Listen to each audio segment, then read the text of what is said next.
जय Hind defence lovers. आज की टॉप हेडलाइंस कुछ इस प्रकार है। 2026 में इंडियन नेवी की सर्विस में कमीशन होंगी 19 वॉरशिप्स। अगले सप्ताह इंडियन नेवी के लिए एडवांस सबमरीन्स वाली परियोजना पर हो सकते हैं औपचारिक रूप से हस्ताक्षर। पाकिस्तान का दावा कि वो अफगानिस्तान और भारत को एक साथ हैंडल कर सकता है। पाकिस्तान की ISI और पाकिस्तान की आर्मी पाकिस्तान में हमास और लश्कर का एक नया नेटवर्क बना रही है।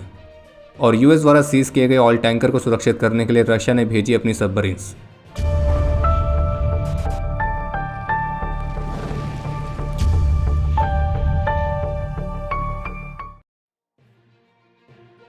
बारह और 13 जनवरी को जर्मन चांसलर की भारत की ऑफिशियल विजिट के दौरान भारतीय नौसेना के लिए प्रोजेक्ट 75I प्रोग्राम के तहत जर्मन फर्म थाइसन-करप मरीन सिस्टम के साथ इस एग्रीमेंट को औपचारिक रूप दिया जा सकता है। और जानकारी के लिए आपको बता दें कि इस प्रोजेक्ट 75I वाले प्रोग्राम के तहत जर्मन फर्म भारत की MDL के साथ मिलकर भारत में भारतीय नौसेना के लिए 6 एडवांस्ड कन्वेंशनल सबमरीन्स को विकसित करेगी, जो कि AIP टेक्नोलॉजी से इक्विप्ड होंगी।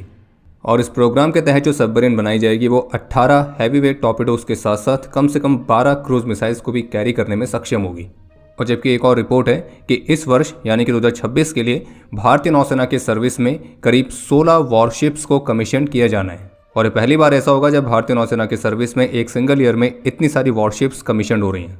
और जबकि भारतीय नौसेना की योजना में तो हर 6 सप्ताह में एक नई वॉरशिप को इंडक्ट करना शामिल है। ANI की रिपोर्ट के मुताबिक मिशन सुदर्शन चक्र के अलावा भारत की डिफेंस फोर्सेस एक joint counter unmanned aerial system grid को क्रिएट करने पर भी काम कर रही है। और ये ग्रिड दुश्मन के किसी भी ड्रोन हमले को नाकाम करने में सक्षम होगी। और इसको बनाने के लिए फोर्सेस के सभी काउंटर अनमैन्ड एरियल सिस्टम्स को एक सिंगल नेटवर्क में लाया जाएगा। और ये डिफेंस फोर्सेस के मौजूदा एयर डिफेंस नेटवर्क से अलग होंगे। और इस रिपोर्ट में ये भी कहा गया कि जो ग्रिड है इसे मौजूदा जॉइंट एयर डिफेंस सेंटर के साथ इस्टेब्लिश किया जाएगा, जिसमें तीनों सर्विसेज भी आती हैं और इन्हें सभी तरह के ड्रोन्स की मूवमेंट्स को मॉनिटर करने के लिए डिप्लॉय किया जाएगा। और इसको इसलिए बनाया जा रहा है क्योंकि अगर हमारी फोर्सेस के जो मौजूदा एयर डिफेंस नेटवर्क्स हैं, तो अगर उनको छोटे ड्रोन से लेकर बड़े साइज़ के UAVs, लॉइटरिंग म्यूनिशियंस, तो इनको भी मॉनिटर करने का टास्क दिया जाएगा, तो उन पर जो बर्डन है वो ज़्यादा हो जाएगा। तो इसलिए ड्रोन जैसे थ्रेट्स को मॉनिटर करने के लिए एक अलग ही ग्रिड बनाई जा रही है, जिसमें बहुत बड़ी संख्या में counter drone air defence systems को एक साथ लाया जाएगा। वही सिस्टम्स जो कि इंडियन आर्म फोर्सेस की तीनों सर्विसेज ने पिछले 5 से 10 वर्षों के अंदर खरीदे हैं। बाकी जिस तरह से ऑपरेशन सिंदूर के दौरान पाकिस्तानी आर्मी ने चाइनीज़ और टर्किश ओरिजिन के ड्रोन्स का इस्तेमाल करके भारत के सिविलियन और मिलिट्री इंस्टॉलेशंस को टारगेट करने का प्रयास किया था। और निश्चित रूप से भविष्य में अगर दोबारा से कोई कॉन्फ्लिक्ट होता है तो उसमें पाकिस्तान फिर से इन ड्रोन्स का इस्तेमाल करेगा और पहले के कंपेयर में ज़्यादा बड़े पैमाने पर। तो ऐसी स्थिति के लिए हमारे पास एक separate counter unmanned aerial system का नेटवर्क होना चाहिए, जो कि सभी तरह के ड्रोन्स के थ्रेट को और ज़्यादा इफेक्टिव तरीके से न्यूट्रलाइज कर सके। और उसी रिक्वायरमेंट को ध्यान में रखते हुए इस ग्रिड को बनाया जा रहा है। और साथ में ये भी बताया गया कि जो भारतीय सेना है वो अब अपनी एयर डिफेंस गन्स को भी जो पॉपुलेशन सेंटर्स है वहाँ पर डिप्लॉय कर रही है, ताकि हर तरह के एरियल थ्रेट का सामना किया जा सके। बाकी मिशन सुदर्शन चक्र तो चल ही रहा है, जिसमें सभी पब्लिक प्लेसेस को थ्रेट से बचाने के लिए एक खास तरह की शील्ड विकसित की जा रही है।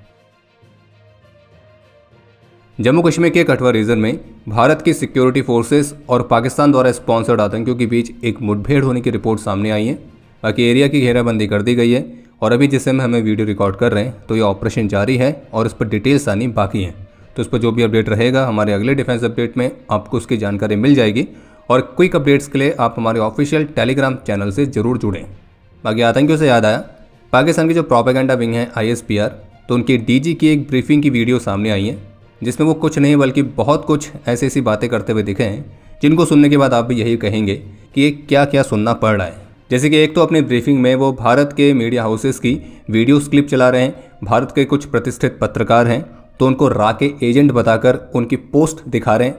इसी ब्रीफिंग में भारत के मीडिया चैनल की एक क्लिप चलाते हुए कह रहे हैं कि ये जो 2026 है इसमें भारत और अफगानिस्तान मिलकर पाकिस्तान पर हमला करेंगे। और फिर आगे वो ये कह रहे हैं कि आ जाओ तुम दोनों का शौक पूरा करेंगे, मज़ा ना आए तो फिर कहना।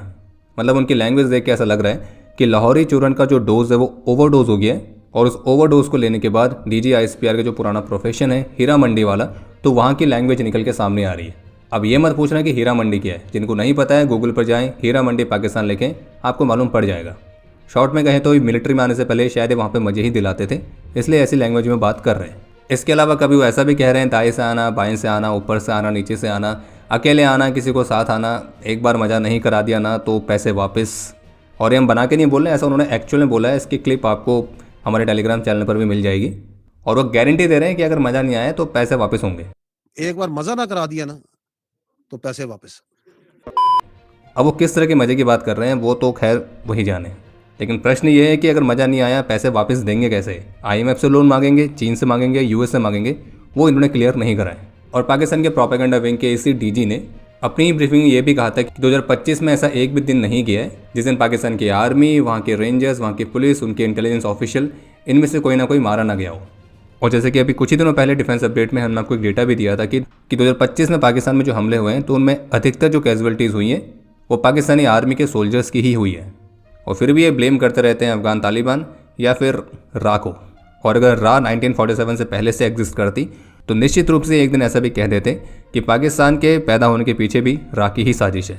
इनकी इसी ब्रीफिंग में ऐसा भी कहते हुए देखें कि भारत ने हम पे हमला किया था, पाकिस्तानियों को मारा। अक्टूबर में हमने अफगान को टारगेट नहीं किया, उनको नहीं मारा, बल्कि हमने अपने खुद के सिटीजन्स को मारा। अब इस स्टेटमेंट से वो क्या कहना चाह रहे हैं वो एक्चुअल में हमें भी समझ में नहीं आया है। लेकिन एक बार फिर से साबित होता है कि अगर लाहौरी चूरन की ओवरडोज हो जाए तो उसके इस तरह के गंभीर परिणाम हो सकते हैं कि आप कुछ भी बोलते हैं। इसी ब्रीफिंग में डीजी आईएसपीआर ने यह भी कहा कि अफगानिस्तान में कोई भी सरकार नहीं है, वो केवल एक जियोग्राफिकल एक्सप्रेशन है, ना कि कोई गवर्नमेंट। और पाकिस्तान के इस रिमार्क पर तालिबान की तरफ से प्रतिक्रिया आ गई है जिस पर उन्होंने इसको उकसाने वाला बयान बताया है और ये कहा है कि वे पाकिस्तानी मिलिट्री के इस रिमार्क को इररिस्पॉन्सिबल और प्रोवोकेटिव मानते हैं और पाकिस्तान से ये भी कहा है कि अफगानिस्तान के खिलाफ इस तरह के प्रोपेगेंडा से दूर रहें और इसके बजाय वे अपने खुद के जो इंटरनल चैलेंजेस हैं उनको एड्रेस करने पर फोकस करें। और अफगान तालिबान का क्लियरली कहना है कि अफगानिस्तान एक स्ट्रॉन्ग सिक्योरिटी सिस्टम के साथ इंडिपेंडेंट और एक स्टेबल कंट्री है और अफगानिस्तान के खिलाफ इस तरह की स्टेटमेंट्स और धमकाने वाली जो भाषा है तो उसको हम बिल्कुल भी स्वीकार नहीं करेंगे। बाकी डीजी आईएसपीआर जो जज्बे वाली कौम का प्रदर्शन कर रहे हैं तो यूएस में जो FARA की जो फाइलिंग्स हुई थी तो उसमें यह भी सामने आया था जिसमें अमेरिका में जो पाकिस्तान के लॉबिंग फर्म्स हैं तो उन्होंने पाकिस्तान के बिहाफ में भारत के उस स्टेटमेंट को लेकर डर दिखाया था कि भारत कह रहा है कि हमने ऑपरेशन सिंदूर अभी टेम्परेरी बेसिस पर रोका है, खत्म नहीं किया है। यानी कि भारत के ऑपरेशन सिंदूर 2.0 का भी इन्हें काफ़ी ज़्यादा डर है और शायद इसी वजह से इस तरह के बयानबाजी करने के लिए उन्हें प्रेस ब्रीफिंग से पहले लाहौरी चूरन खाना पड़ता है। एक बार मजा ना करा दिया ना तो पैसे वापस। अभी हाल ही में एनडीटीवी की तरफ से इस बात का खुलासा किया गया कि कैसे पाकिस्तान की आर्मी और पाकिस्तान की जो ISI है वो सुअरों के संगठन लश्कर के साथ अब पाकिस्तान में हमास के आतंकी नेटवर्क को भी फैलाने का काम कर रही है।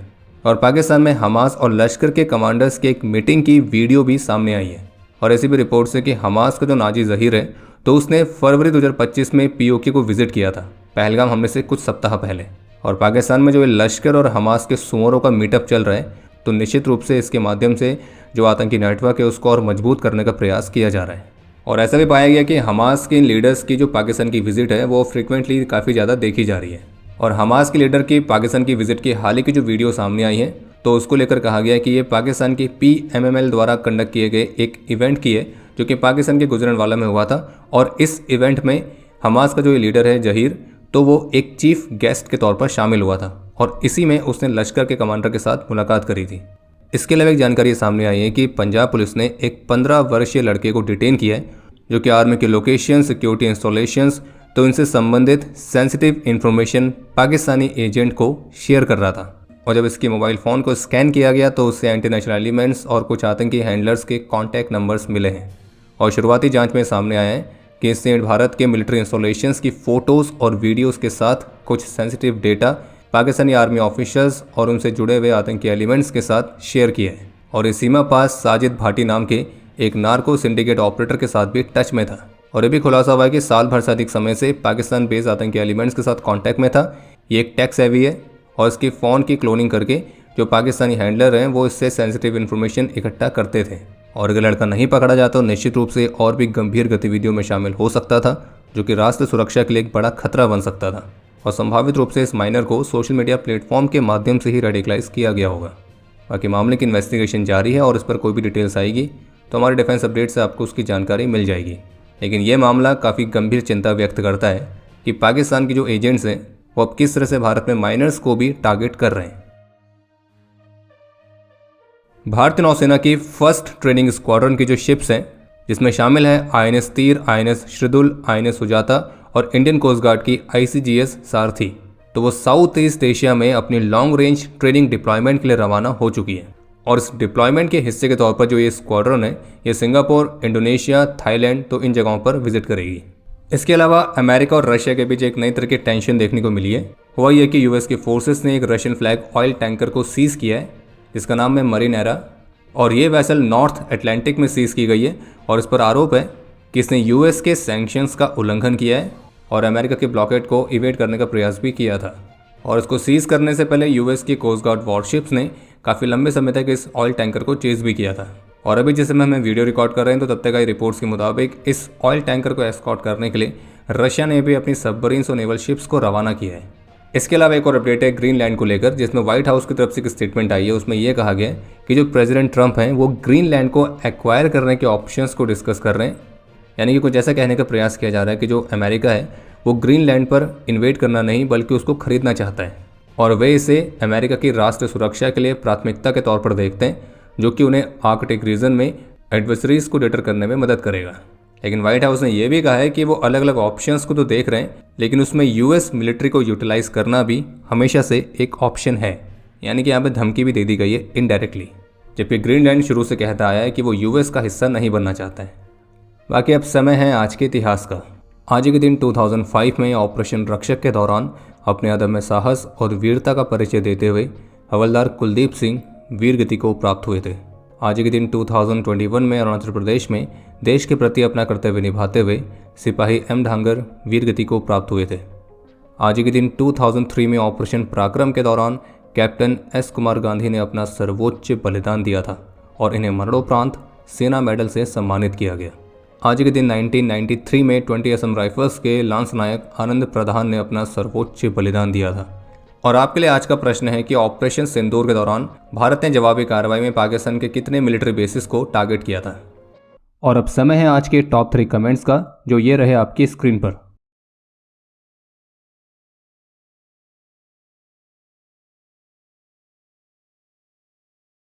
उम्मीद है आपको आज का एपिसोड पसंद आया होगा।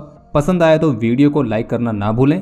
आपके कोई भी सुझाव या सवाल हो तो उसके लिए कमेंट सेक्शन ओपन है। और अगर आप डिफेंस रिलेटेड और भी एक्सक्लूसिव कंटेंट में दिलचस्पी रखते हैं तो आज ही प्ले स्टोर से डिफेंस स्क्वाड की सुपर ऐप को डाउनलोड करना ना भूलें। और अगर आप चैनल पर पहली बार आए हैं तो squadron.in पे जाके हमारे नए डिज़ाइंस को भी चेकआउट जरूर करें। बाकी जल्द मिलेंगे नए एपिसोड के साथ। तब तक के लिए जय हिंद, जय भारत।